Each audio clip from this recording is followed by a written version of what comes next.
கேரள நடிகர் நிவின் பாலி மீதான பாலியல் புகார் பொய்யானதாக என்ற பரபரப்பு தகவல்கள் வெளியாகியுள்ளன.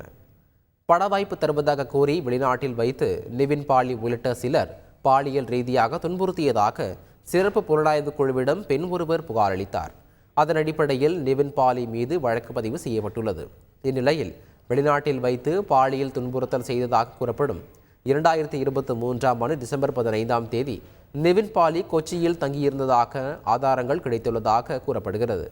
இந்த வழக்கு தொடர்பாக விசாரணை நடத்தி வரும் போலீசார் கொச்சியில் உள்ள தனியார் ஹோட்டலில் நிவின் பாலி தங்கியிருந்ததற்கான ஆதாரங்களை சேகரித்துள்ளதாகவும் தகவல்கள் வெளியாகியுள்ளன.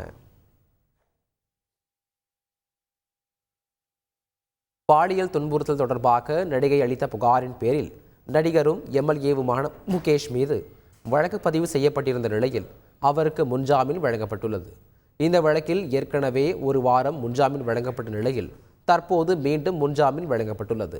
முகேஷுக்கு முன்ஜாமீன் வழங்கக்கூடாது எனவும் போலீஸ் காவலில் எடுக்க அனுமதிக்க வேண்டும் எனவும் போலீஸ் தரப்பு வாதிட்டிருந்த நிலையில் அதனை ஏற்க மறுத்து முன்ஜாமீன் வழங்கி எர்ணாகுளம் முதன்மை சார்பு நீதிமன்றம் உத்தரவிட்டுள்ளது.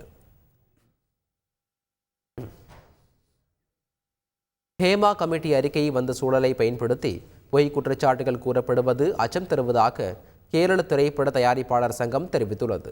இந்த சூழ்நிலையை பயன்படுத்தி யார் மீது யார் வேண்டுமானாலும் எதையும் கூறலாம் என்ற நிலை வந்திருப்பது ஒட்டுமொத்த சமுதாயத்தையும் பாதிக்கும் என குறிப்பிட்டுள்ளது. இது ஹேமா கமிட்டி அறிக்கையின் உள்நோக்கத்தையே பாதிக்கும் என்றும் இதில் அரசு தலையிட வேண்டும் என்றும் தயாரிப்பாளர் சங்கம் கோரிக்கை விடுத்துள்ளது. செய்திகளை உடனுக்குடன் தெரிந்து கொள்ள உடனே சப்ஸ்கிரைப் பண்ணுங்க.